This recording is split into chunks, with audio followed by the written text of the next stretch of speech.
Fais pas le grand gros, fais pas le con.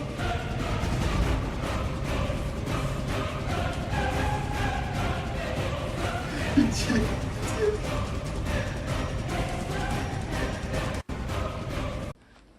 Si tu te pointes encore, tu peux être sûr que tu repars avec la bite dans un Tupperware.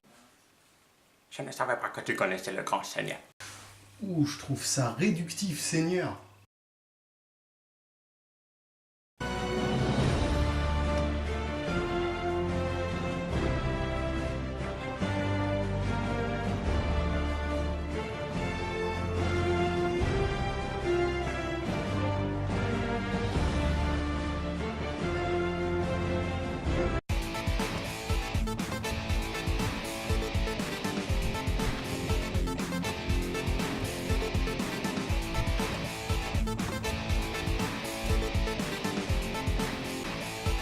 Bon, je dois bien à notre ami Chuck un épisode spécialement consacré à lui. Chuck Norris, aujourd'hui, tout le monde le connaît notamment grâce à deux éléments. Le premier d'entre eux est Walker Texas Ranger, la fameuse série qui passait en début d'après-midi chaque dimanche sur TF1. C'était la série qui était regardée soit par les beaufs, soit par ceux qui n'avaient rien à foutre de leur journée, ce qui explique l'excellente audience de la série. Le scénario n'était jamais très compliqué et Walker, donc Chuck Norris, était toujours le roi de la baston et du bruit d'impact monstrueux lors de ses coups de poing. Je me souviens en récré en primaire, il y en avait qui aimaient bien jouer à Walker. Donc ils tapaient généralement à côté et faisaient le bruit du fameux impact monstrueux avec leur bouche. Pour vous dire à quel point ce bruit d'impact faisait en grande partie l'âme de la série. D'ailleurs, plus on grandissait, plus on se foutait de la gueule de cette série. On remarquait parfois que les bruits d'impact venaient nettement après coup. Et la deuxième raison qui a fait de Chuck Norris un acteur plus célèbre que célèbre sont évidemment les Chuck Norris Facts que vous connaissez tous. Les fameuses phrases qui comptent la longue vie de Chuck Norris. Chuck Norris a compté jusqu'à l'infini, 2 fois. Un jour, Chuck Norris et Superman ont fait un bras de fer. Le perdant devait mettre son slip par-dessus son pantalon. Quand Chuck Norris te renvoie l'ascenseur, ce n'est pas une métaphore et ça fait mal. Chuck Norris a fait le tour du soleil, à la nage. Chuck Norris sera déclaré recordman du lancer de marteau le jour où le marteau retombera. Si Jésus n'est pas redescendu sur Terre depuis 2000 ans, c'est parce qu'il doit du fric à Chuck Norris. Etc, etc, etc. Je vous invite à consulter le site officiel de Chuck Norris Facts si vous voulez en savoir plus. Bon, allez, c'est parti. Invasion USA, sorti en 1985. Le film est très réputé pour sa version française et ses actions souvent poétiques. En effet, en tant que film de la guerre froide, le film met en action une invasion des États-Unis par l'URSS. Et évidemment, l'armée américaine n'a aucune importance dans l'histoire. Chuck Norris est nettement plus adapté à ce type de situation. On peut saluer aussi l'effort incroyable donné pour le titre de ce film. La plupart des réalisateurs tentent de trouver des titres accrocheurs à leurs films, des trucs métaphores, des jeux de mots, ou simplement un truc stylé. Là, le film parle d'une invasion des USA, il appelle son film Invasion USA. Alors comme ça, ton épisode 3 va être sur Chuck Norris. Ouais. C'est cool, bonne idée. Tu veux l'appeler comment l'épisode? Épisode Chuck Norris. On voit Chuck pour la première fois dans la situation suivante.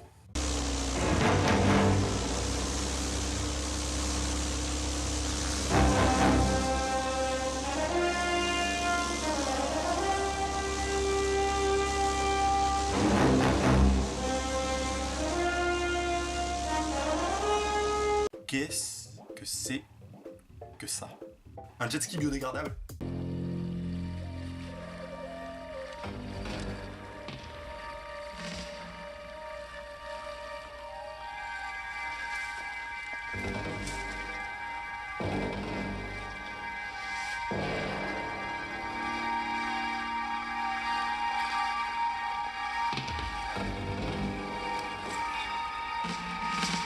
Alors cet homme est un russe et comme tout russe dans les films américains depuis la guerre froide, on ne peut pas se tromper en disant qu'il s'agit du gros méchant.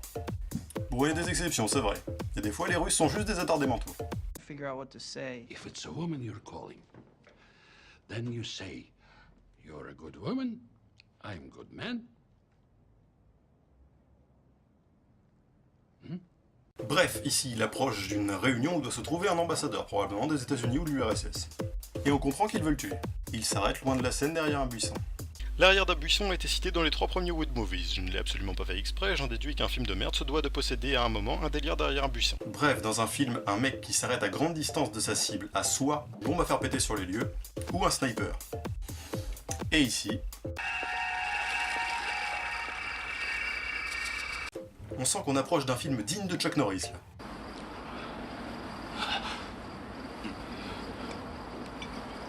Un bon russe boit de la bonne vodka à son réveil. L'histoire commence vraiment quand les Russes vont défoncer la cabane de Chuck Norris, à grands coups de bazooka, au milieu de la flotte, sur des radeaux poussés par des ventilateurs géants. Non, je t'ai rien fumé.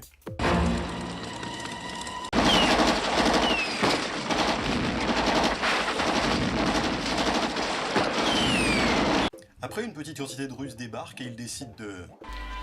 Faire du mal aux Américains. Comme le bazooka, ils vont sauter tout ce qui appartient à un Américain.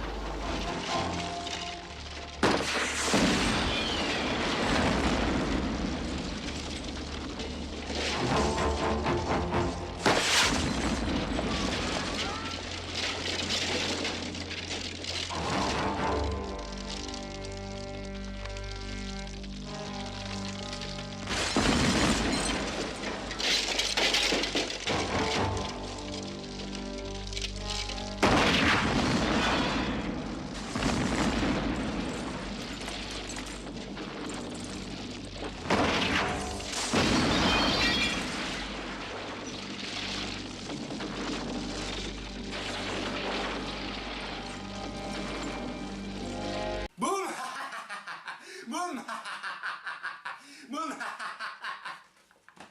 Ce genre de film n'a pas été fait pour les intellectuels. À la 51e minute vient la phrase culte de ce film.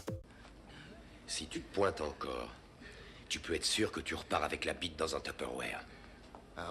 Cette phrase-là, je ne l'ai jamais entendue ailleurs que dans ce film. Il n'y a que Chuck qui peut dire ça. Et quelques secondes après vient la seconde phrase culte. Toi, tu commences à me baver sur les rouleaux. Cette phrase-là, je l'ai entendue une fois ailleurs que dans ce film. Dans le jeu vidéo Watch Dogs d'Ubisoft. Certains gangsters peuvent vous y dire cette phrase. On va chercher les références où on peut, hein. Perso, la première fois que j'ai entendu cette phrase, j'ai tout de suite imaginé ça. Tu peux me le dire, tu te bats sur les rouleaux, tu sais, tu peux me le dire. Bon. Sinon, le film est composé d'explosions, de coups de feu et de Chuck Norris. Bah oui, Chuck Norris fait du Chuck Norris. Imaginez que vous êtes en voiture, vous voyez une bombe qui va exploser dans 20 secondes sur un bus. Que faites-vous? Et que fait Chuck Norris?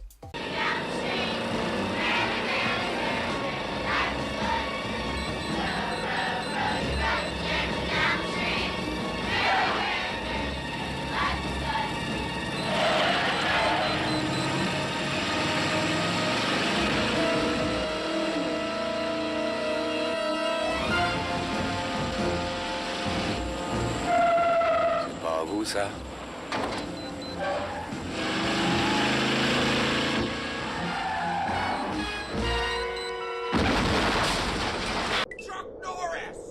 Le film se termine par la mort du Russe qui prend un coup de bazooka à bout portant.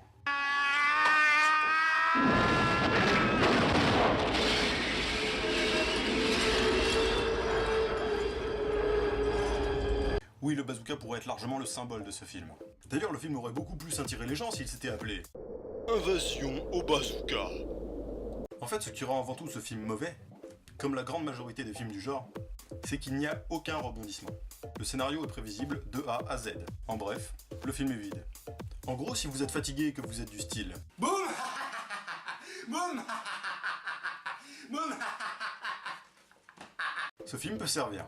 Bon allez, on passe au deuxième film. Braddock porté disparu, sorti en 1988. Chuck qui incarne sans suspense le personnage principal, le colonel Braddock. Au même titre que dans les deux précédents volets dont je ne parlerai pas ici. Regardez ce qu'ils lui ont fait, on dirait un SDF alcoolique. Bref, au début, notre ami Chuck est au Vietnam. Sa femme, une Vietnamienne, a survécu à la guerre et attend un enfant de lui. Il va chercher sa femme, l'immeuble explose.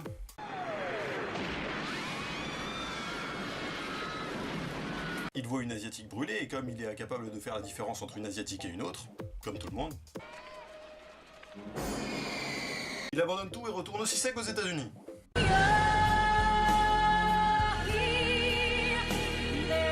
Ans plus tard, on lui apprend que sa femme est vivante.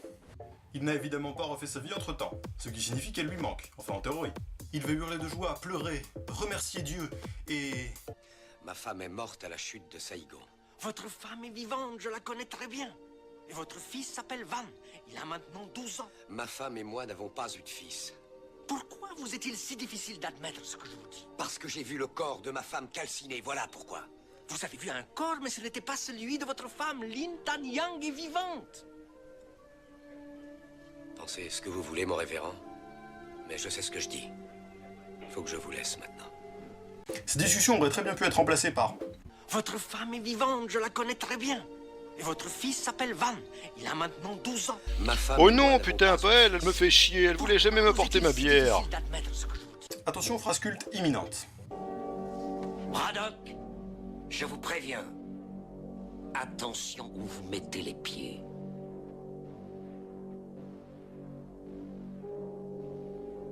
Je mets les pieds où je veux, Little John. Et c'est souvent dans la gueule. Cette phrase est assez connue, c'est l'une des répliques les plus célèbres de Chuck Norris. Bref, Chuck retourne aussi sec au Vietnam. Sans la moindre info. Le Vietnam, même à l'époque, c'est plus de 60 millions d'habitants. C'est évident qu'il va tomber sur sa femme. Enfin, vu comment il avait l'air de rien en avoir à foutre, on suppose plutôt qu'il va en vacances.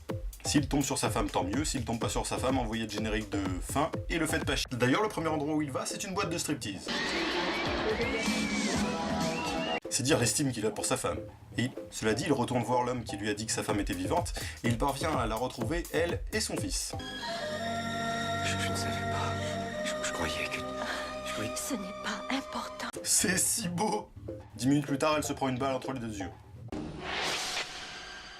Pour résumer, cela signifie que sur un film d'1h30, 45 minutes ne servent absolument à rien.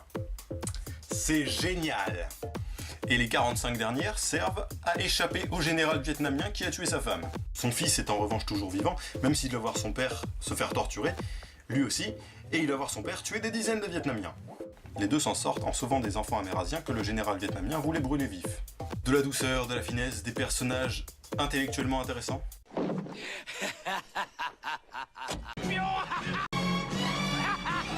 Nom de Dieu, Braddock. Braddock.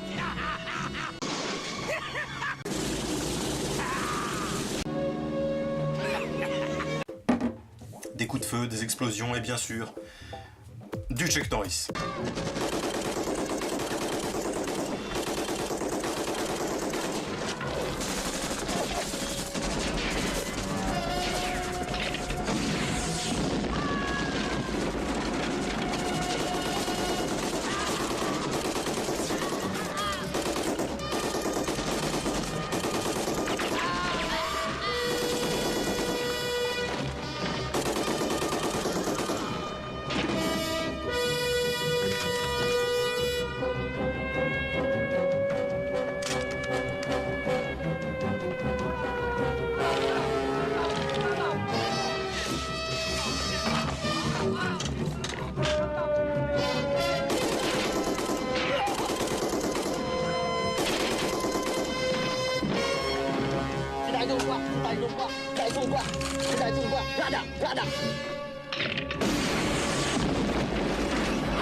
Voilà, cet épisode est maintenant terminé, j'espère qu'il vous a plu.